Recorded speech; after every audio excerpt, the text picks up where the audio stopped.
So we've now got, it's getting quite exciting, isn't it? We've now got 6 names battling it out to be the leader of the Conservative Party and therefore our next Prime Minister. I think if we're all honest, we're not that surprised of the 2 that dropped out, frankly of no real significance. Jeremy Hunt, his second attempt at the big job, gone. Nadhim Zahawi, never really cutting through, gone.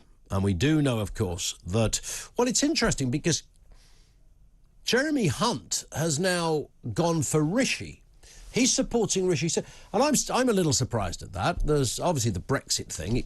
It's not just on that, and it should never just be on that. But I would have had Jeremy Hunt more in the Mordaunt camp than I would in the Rishi camp, or possibly in the Kemi camp more than the Rishi camp. But I think Jeremy Hunt described him as one of the most honest people in politics he's ever worked with. So, and Nadhim Zahawi, we'll find out more about where his allegiances are. Around about 3:30 this afternoon, we will know what the landscape looks like as well for the next round. There are clearly 2 names that are dominating events. Yet again, that racism thing against some candidates continues from the left.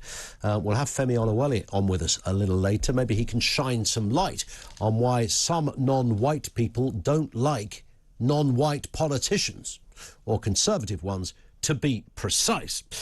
We'll come back to that in a few moments' time. But let's pick up on one aspect here. I nearly spat my cornflakes out this morning while listening to Julia's show, because this was a big... And I want to ask you this question, by the way. Have you changed your mind on who you are backing? In the very remote, or with the very remote possibility that some of you might have been thinking, I'm going to vote for Jeremy Hunt. I mean, even his mates didn't vote for Jeremy Hunt. So I can't imagine there's many of you out there as Tory party members, or notionally who you would vote for, who are thinking, well, what do we do now? Hunt's gone. I'm lost. I'm in a desert of political wilderness. I don't know what to do. I am rudderless without Jezza. He's gone. Nadhim Zahawi has gone. What does that mean for you? Does that change your view? And in the last 24 hours, and of course this is quite a fast-moving story, this, has anything happened that has kind of crystallised, confirmed or removed the thoughts on who you want to be our next Prime Minister?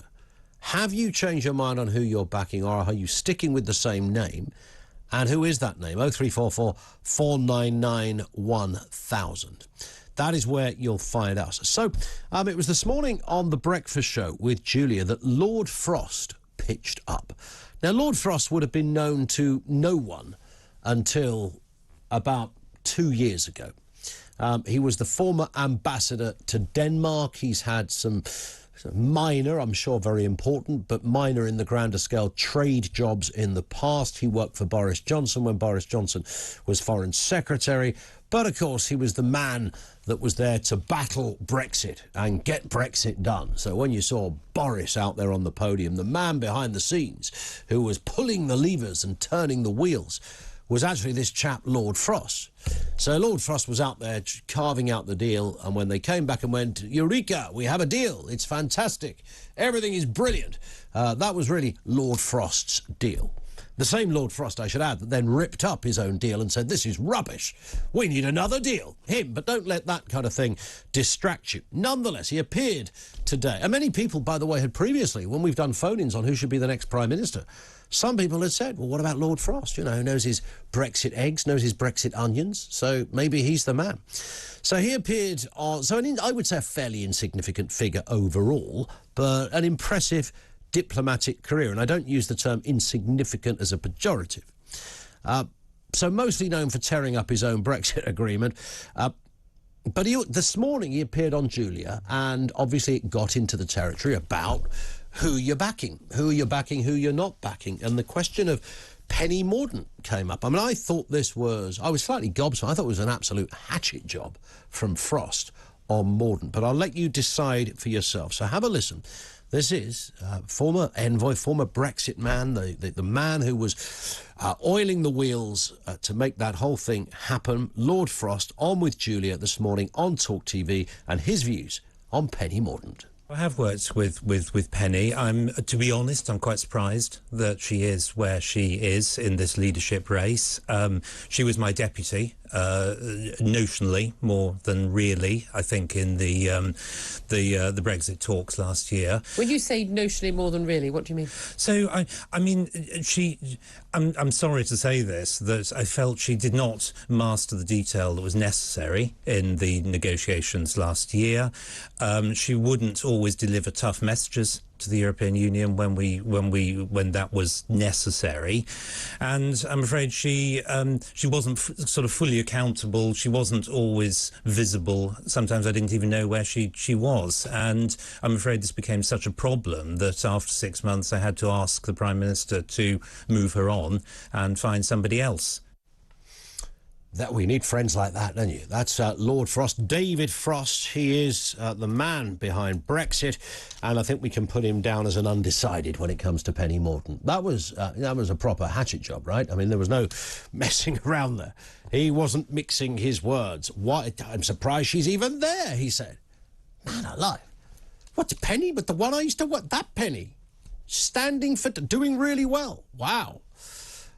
So he doesn't get to vote, by the way, but nonetheless, he was clearly out there to sell one message, wasn't he? He was telling Tory members, don't vote for Penny. I don't know who decided to grease the palm, and metaphorically, I should stress, of Lord Frost to get him to sit in this very studio, in that seat over there this morning, and do an absolute hatchet job on Penny Mordaunt. We will know when we work out, or if we ever hear, who he supports in the leadership race. So I can't comment on his working relationship with Penny Mordaunt. She would perhaps have a different interpretation of that.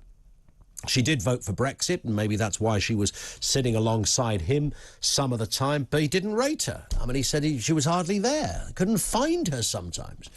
But this was this wasn't a man just sitting there musing and retelling an anecdote about somebody he used to work with. This was a guy that deliberately came into this studio to tell party members, don't vote for Penny Mordaunt. He was there for no other purpose, and if anybody tells you otherwise, they are lying to you. So that's why Lord Frost was there. Now, you might not like Penny Mordaunt. You might think Lord Frost is a flipping hero for that, and say, absolutely, he's right, and that's why I wish he was standing, and we'll vote for Rishi or Liz or somebody like that. That would be interesting in itself. Nonetheless, they are Lord Frost's views. If you are a Penny Mordaunt supporter, does that specific intervention change your mind? Does that alter what you think about Penny Mordaunt? He said, you know, essentially, what he said is she's out of her depth. She's not up to the job. Can't even believe she's got as far as she's got, he said. He ain't messing around here. This is a guy that was wheeled out to do as much damage to Team Mordaunt as he possibly could. But did he succeed? 0344 499 1000.